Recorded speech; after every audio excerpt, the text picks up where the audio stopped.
Ladies and gentlemen, it is official. Enzo Maresca is a huge fan of the channel. He clearly watches because whenever we suggest something on this channel, it seems like Chelsea go and do it. We suggested Pedro Neto playing as the number 9 and he went and did it. And maybe this isn't something he's in control of, but what did I tell you? Josh Oveste was pessimistic. He went for the 1-0 win prediction. And what did I say? I said that we were going to smash the Saints 4-0 and it should have been more, if I'm being completely honest, had it not have been for Aaron Ramsdale, I should say. And speaking of fourth is the position that we sit in the table now that all is said and done on this Tuesday evening. I am absolutely buzzing to be bringing you guys a post-match review, not just off the back of the win, but off the back of a performance that we all so needed. And now, the good news is, I know we've got a little bit of a break, but we've got Leicester at home before some big games coming up.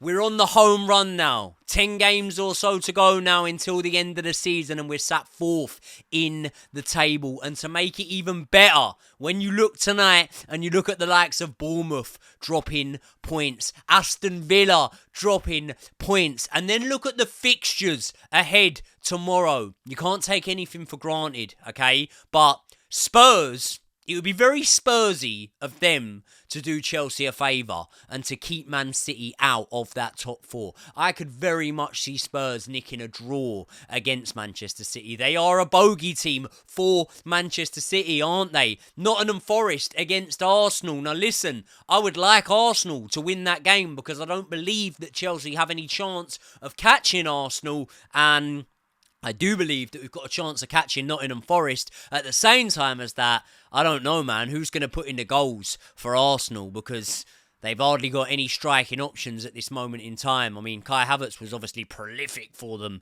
this season, wasn't he? Until he got injured. And then you also look at the fact of Newcastle having Liverpool, and, okay, maybe Liverpool have took their foot off the gas a little bit, or are able to, because the title is pretty much secured and Newcastle are a great side in themselves, but the bookmakers would still have Liverpool as a favourite in that game, so it could get even better for us. And this is what I've said time in, time out, when everyone's wanted to hit the panic button, and I completely understand it, by the way.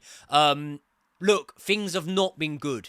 2 wins before today out of 10 games. Well, at least we've made it 3 out of 11. But things haven't been good. There have been things going wrong on the pitch. There have been things going wrong off the pitch. There has been outrage from the fan base, and it has been called for. I completely understand it. But I always wanted to remind people of these two things, right?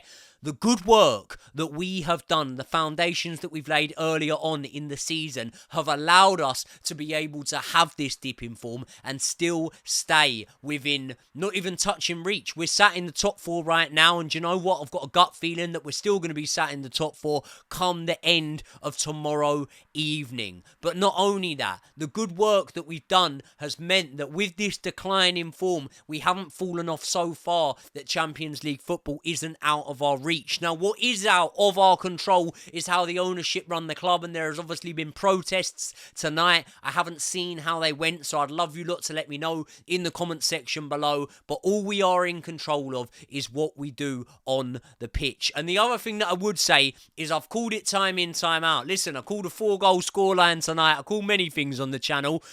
A broken clock's right twice a day, so maybe I'm just going over the top here. But I've called it so many times. You get to the end of the season, mate, and it seems like no one fucking wants Champions League football. Teams start losing left, right, and centre. And if we're to now go on this good run, which I believe that we can go on and springboard onto from here, then good things can happen. Good things really can happen. The lineup tonight I thought was pretty good. I thought it was as full strength as we could go. I wouldn't have made much changes. Reece James obviously sat on the bench for this one tonight. He didn't come off the bench. It was Malo Gusto that was preferred there on the right. It may just be a case of managing the minutes. It may well be that, we didn't play too long ago, and I think with Reece James, I think that we really, really want to avoid having Reece James out of the team, and especially for prolonged periods of time. So it might be a case now, between now and the end of the season, to ease in Reece James back in, because I know that some of you may see it as a long shot, but if we can have a fit and available Reece James week in, week out,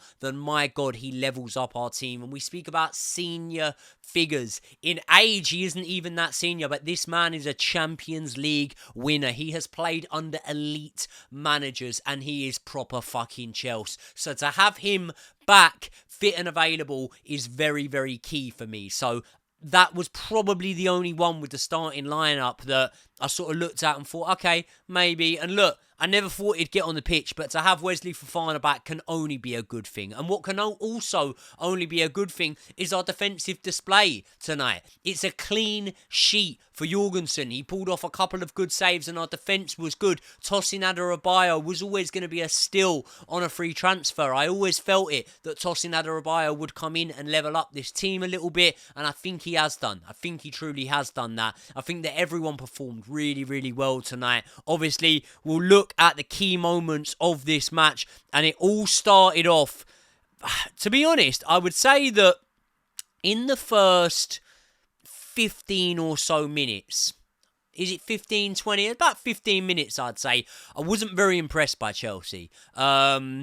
I thought we had a lot of possession, but that's been the tail of the tape for Chelsea, hasn't it? It's been having possession, and now you're seeing the Premier League moving away a little bit from, possession-heavy-based teams that are following in the likes of a Pep Guardiola, and actually these teams that can let you soak up having a bit of the ball and catch you on the counter-attack, being prolific and shooting their way up the league. But after about the 20-minute mark, I thought we started to play really, really well. And it was Christopher Nkunku that opened the scoring. It was the flick on from Tosin Adarabioyo. Christopher Nkunku at the back post with a header. Now, we had a couple of opportunities tonight, Christopher Nkunku. And obviously just got the one goal on the night. But what I would say is really, really, really impressed by Christopher Nkunku in terms of showing a lot more now, showing a lot more desire, something that I wanted to see from him. And I'm always one that will hold my hands up on this channel when I've got something wrong, and I wouldn't go as far to say that I've got it wrong so far on Christopher Nkunku, but one thing that I've definitely questioned is his lack of desire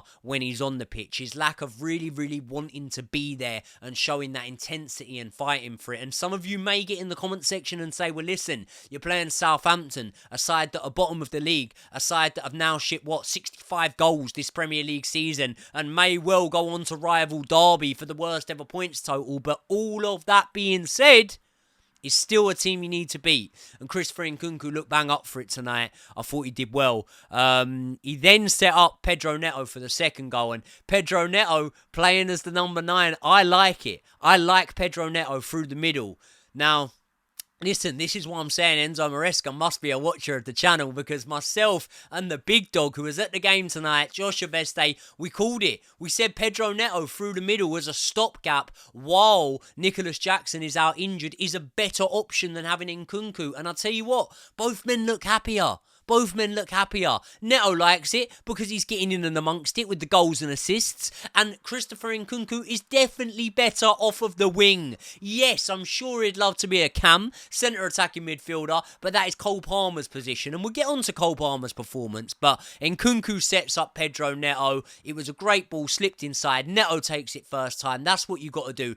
Hammers it home past a good goalkeeper in Aaron Ramsdale. It makes it 2-0. But just quickly, have you been getting a lot of spam emails recently, or a few phone calls off of random numbers that you don't recognise? Because I have, and it's really fucking annoying. And it's due to these shady guys out there called data brokers. And what they do is collate your information, anything from your email, your address, date of birth, or even your political views. But why do they do it? Because they want to sell that information far and wide, and they are directly responsible responsible for the spam emails and the phone calls. And it honestly gets so much worse than that. There are people out there that are now using AI to mimic people's voices and trick friends and family into sending over sums of money. You might think it sounds far-fetched, but literally this is going on a daily basis all around the world right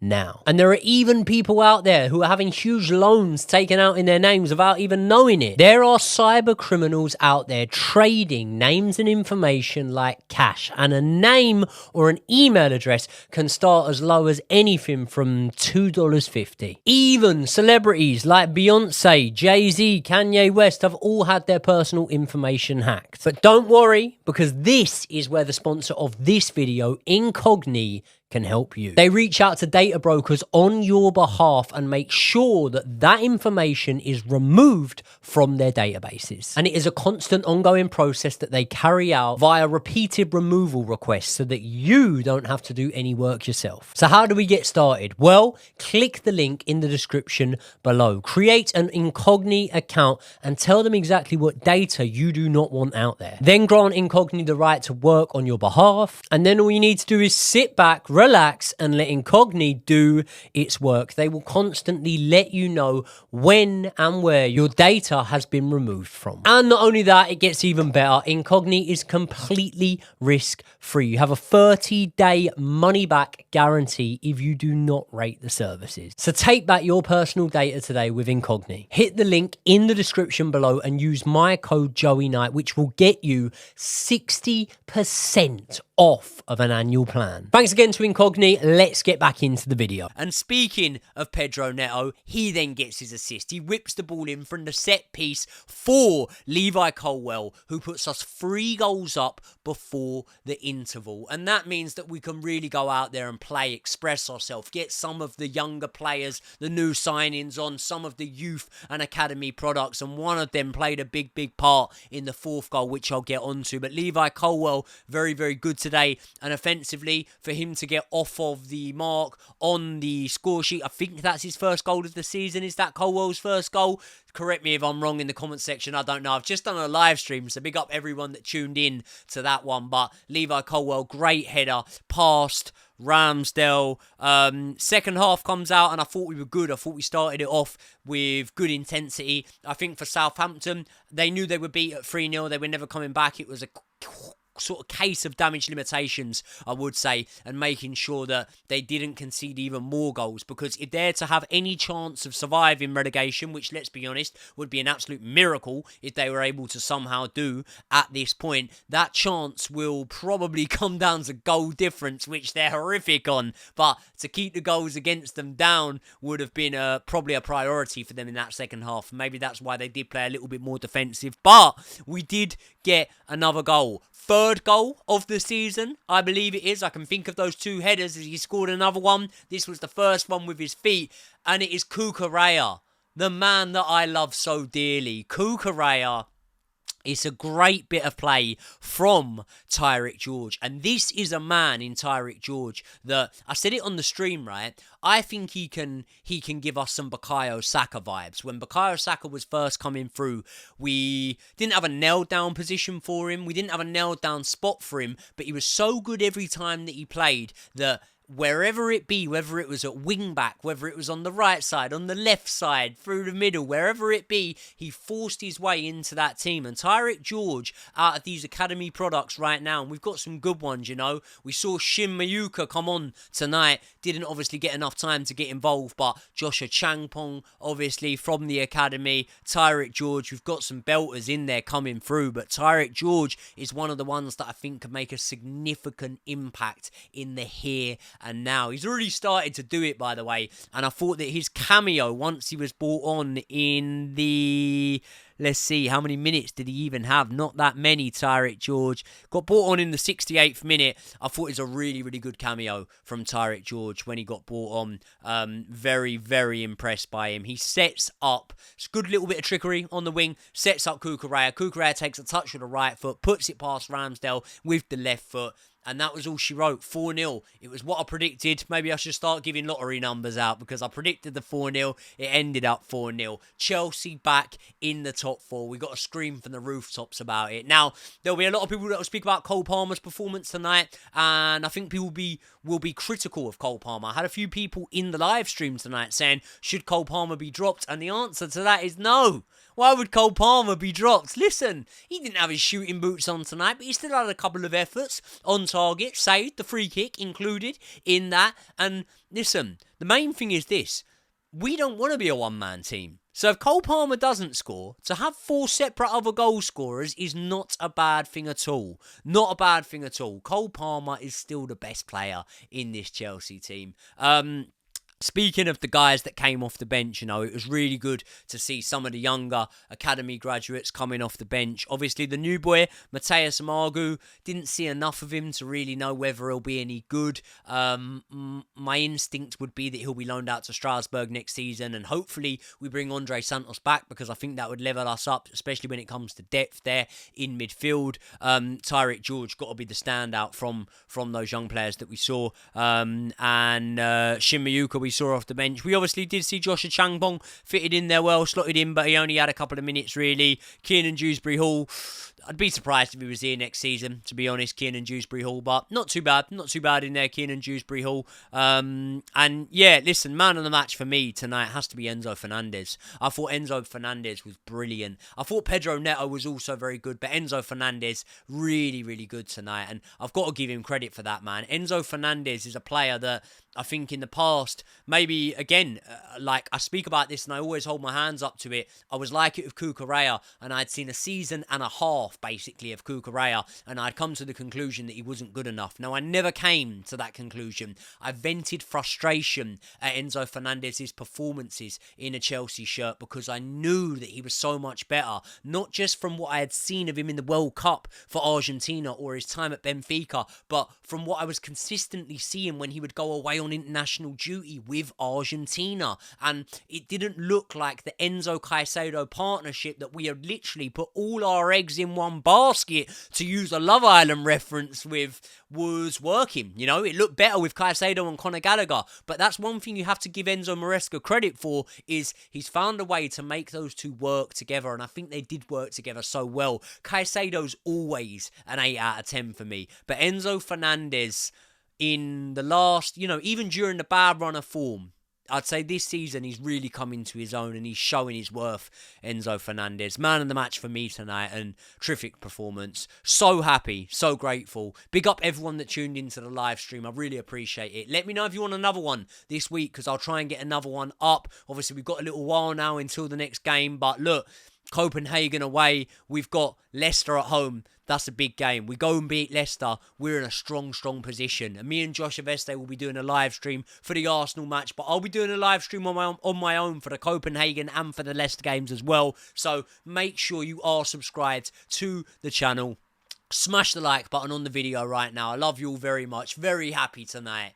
Oh, it's going to be a good couple of days. Chelsea have won. I'll see you all in the next one.